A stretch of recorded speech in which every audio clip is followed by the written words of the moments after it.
Hello Year 5 and welcome to your English lesson for this week.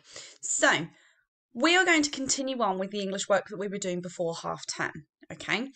So we're going to have a quick recap of what it is that we were looking at. So we started looking at the astronomer's son, looking at flashback scenes, and obviously we moved on to looking at the gentleman with the piano. So we're going to be looking at the triggers that we looked at before half term, and then today we're going to look at writing our own flashbacks. So we're going to write almost the introductory paragraph to it. So rather than doing a quick retrieval practice, we're just going to do a little quick recall activity. So we looked at how to write the transitional phrases to introduce a flashback, so how we start to give those clues and those hints that a flashback is about to happen. Now this was the example paragraph that I had written on our last day of term, and here you can see where we've used the different phrases that linked that idea of him reminiscing. Maybe there's an instance where he's remembering something, he's recollecting a feeling or an emotion that's been triggered by the piano and the music that he's been playing. So here you can see that original part of that paragraph, okay? So for our learning objective today, we're going to be looking at writing the flashback using emotive language. Now we looked at emotive language when we wrote our newspaper reports. So by the end of the lesson, we're going to have to be able to explore a variation of flashbacks. So we're going to look at another type of flashback just to almost remind yourself of what a flashback looks like. We're going to have to define a flashback because that's not something we've looked at yet. So we need to think, well, what exactly is a flashback and how do we know what a flashback is? Then we're going to be able to define and accurately use emotive language. So we're going to do a bit of a recap session on the emotive language because we looked at this in our newspaper reports. Then we're going to have a go at recording our thoughts and feelings from a particular character. So we're going to look at the elderly gentleman and we're going to think about the different thoughts and feelings that he was going through at one specific point in his flashback. So we're primarily going to look at one aspect of it today. And then we're going to have a go at writing that introductory paragraph together using the emotive language and potentially looking at some of the amplification techniques, but I might save that for our lesson that we do tomorrow, okay? So we're going to watch this quick flashback just so you can get an idea of how we link into, how we trigger into a flashback and how we come back out of it. So you might recognise this one from Finding Dory.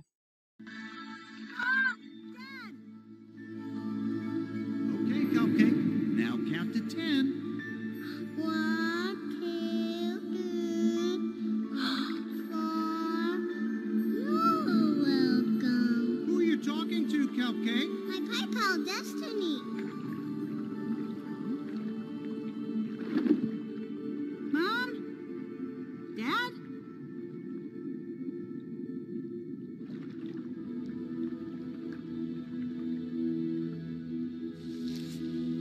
Mommy loves purple shells. Mommy?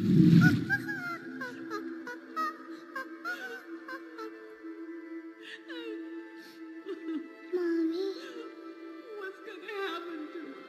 There, Jenny. Oh no, don't cry, Mommy, don't Do cry. you think that she can make it on her own, Charlie? Oh, honey, it'll be okay. Mommy loves purple shells.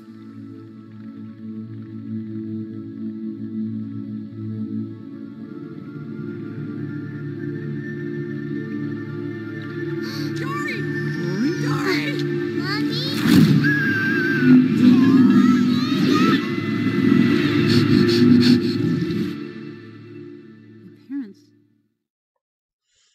Okay, so that is one of the clips from Finding Dory. Now we know that Finding Dory has a lot of flashbacks because we know that she's got temporary amnesia, so we know that she forgets a lot of things. But you can see how we've gone from sort of the adult version of Dory and some things triggered her. One of the things that triggered her was the purple shell. She said, oh, Mummy likes purple shells, and she swiped it with her fin. And that transported her back to that point in time. And there was the repetition of that language, Mummy likes purple shells. So you can see how there's different elements that trigger a past feeling or emotion or a memory that could be based on something you're looking at, could be a touch, could be a smell, could be something that someone says that might trigger something in you. So what exactly is a flashback? I just want you to pause the video and have a think. How would you define what a flashback actually is? Pause the video and have a think. Okay, well, a flashback is a scene or scenes that take place before the story begins. So a story usually happens, and then there's elements within that story where it's interrupted. That chronological order is interrupted from the main story, and the reader goes back to a point in the past of that character's life. So in Finding Dory, Dory's in the fish tank, so she's been on that journey to find her parents. We don't know anything about her previous life. We've never seen her as a baby fish. We've never seen her with her parents or in her natural habitat or her home. So we go through the normal part of the story at Dory's point in time in life. And then from that point, something triggers her and takes her back to a previous memory. So it interrupts that order of someone's main story, of someone's life, and it takes us back to those different past events within that character's life. Now, if we think this back to our man in the piano, why would flashbacks be an appropriate... Well, why would they be appropriate in this context with the elderly gentleman? So think back to the video and the flashbacks that he has. Why are those flashbacks important and actually appropriate to use for him as our main character? Just pause the video and have a think. Well, the reason why it'd be appropriate for the gentleman is we don't know anything about him. We listen and watch him play the piano, knowing nothing about him beforehand, but we learn that he was married, and we obviously learn that she's died. We learned that he was a medic in the army and one of his comrades died. We saw that what he liked to play with as a child. So we've already learned aspects about his previous life and his history from those flashbacks. Had that just been him sitting there and playing the piano without the flashbacks, we'd know nothing about him. We just know that he's old. And from there, we'd be able to infer all different types of information about his life. So the flashbacks is appropriate for him because we don't know anything about him. Now, if any of you have watched the Harry Potter movies, I think it's in, oh my goodness, this is going back to my memory now. It might be the 4th or the 5th book that Harry goes into Dumbledore's office with the pensieve, which is that big bowl. Almost looks like it's got liquid in it. And you've got all the memories that are stored in those little vials.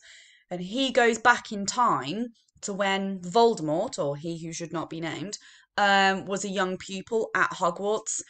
But there are lots of different triggers where he goes back to previous parts of his life. And obviously we don't know about those parts of his life until he hits a teenager, when they take us back and those memories feed in to the relevant parts of his current life today. So that's why a flashback would be appropriate for this gentleman. Okay, now we've already looked at this in our retrieval practice a second ago, so I'm just going to re-highlight where the points were. Oh, so you can see them. So the trigger points that were introduced in the paragraph was we had that as he was playing, the memories spilled from his fingertips. His fingertips gradually began to play a familiar tune he'd once played, tainted by memories of war.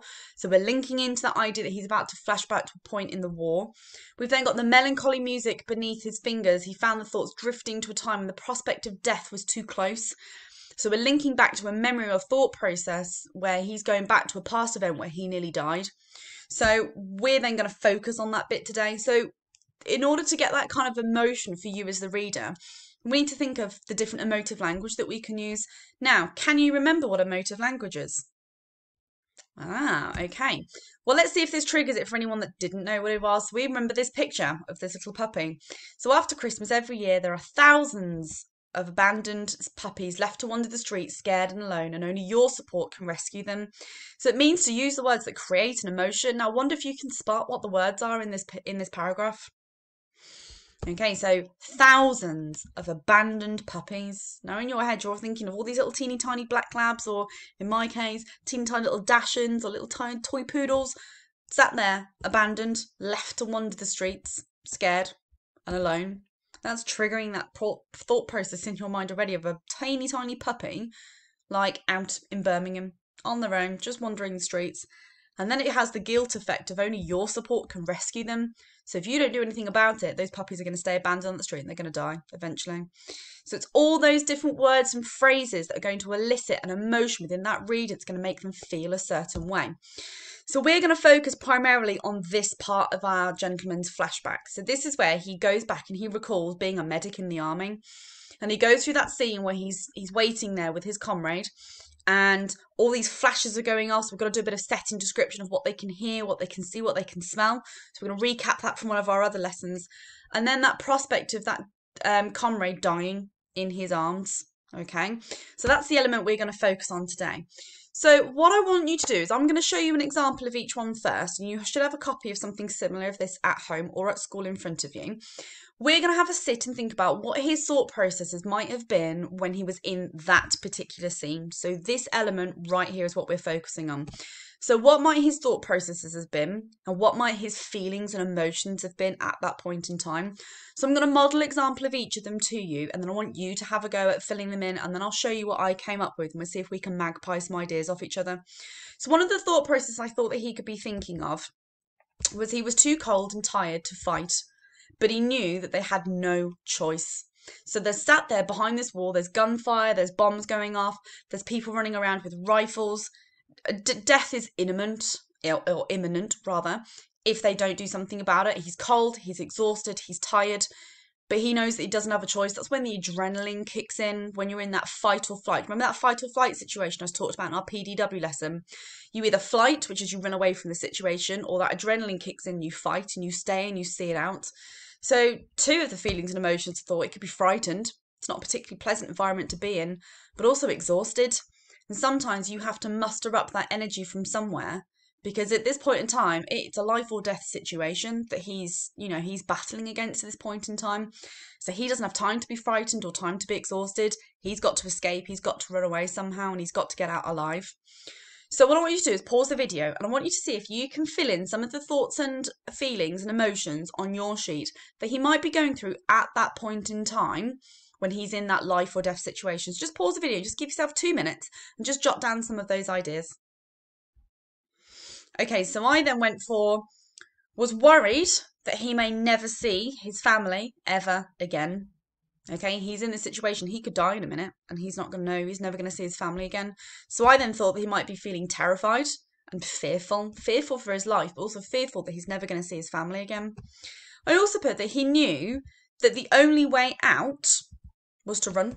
Okay, his only way out was to run. You sit there, you're sitting ducks die. You're going to get shot, he's going to be dead. So the only way to get away was to run, which in itself means he could also get shot as well. I also put that he might be thinking about how they were going to escape, because they're stuck behind this wall. There's no barrier other than between that wall. That's all they've got. That's all that's stopping them from getting killed at that point in time. So emotions-wise, I think that he's probably worried about what might happen, but also scared. There's no telling what's going to happen. If they stay there, they could be dead. If they run, they could be dead. It's a 50-50 chance. That's a pretty terrifying situation to be in. I then also put down here, if they stayed where they were, then, there's a potential that they could then be shot and killed. Okay, and emotions-wise, it could be heartbroken. Okay, heartbroken with the fact that his comrade might die, or he might die, or he never sees his family again. But also quite distraught. When you're distraught about something, that's when those emotions really kick in. It's almost an uncontrollable feeling when those emotions kick in, and they're not particularly pleasant. So see if you want to magpie some of those, or even update some of the ones that you've got on your sheet, but we're going to use those to help us. Now, I've done the next bit for you, just so that we can then move on to our modelling. So we need to make sure that we set the scene. So we've got that it's damp, you've got the frost, you've got the blood splatters, the mud spatters. Okay, we used those when we did our amplification skills. Pools of brown blood, the piercing screeches of gunfire, deafening roar of bombs, acrid smells, foul smells, stench of smoke, stench of rotting bodies, echoes of faint screams and cries for help. So those are just some ideas of some phrases that I have magpied from previous lessons that we've done for this English topic. And we're going to see if we can utilise them and use them in our writing for today. Okay? So here is our emotive language. Now, you had a copy of this at home, but I've sent this home to you again just in case you need it. Why can't I move my beautiful face? It doesn't want to move. So we've got our emotions thesaurus here of all the different emotive language that we could use, and you can use this to help you in your writing today. Okay,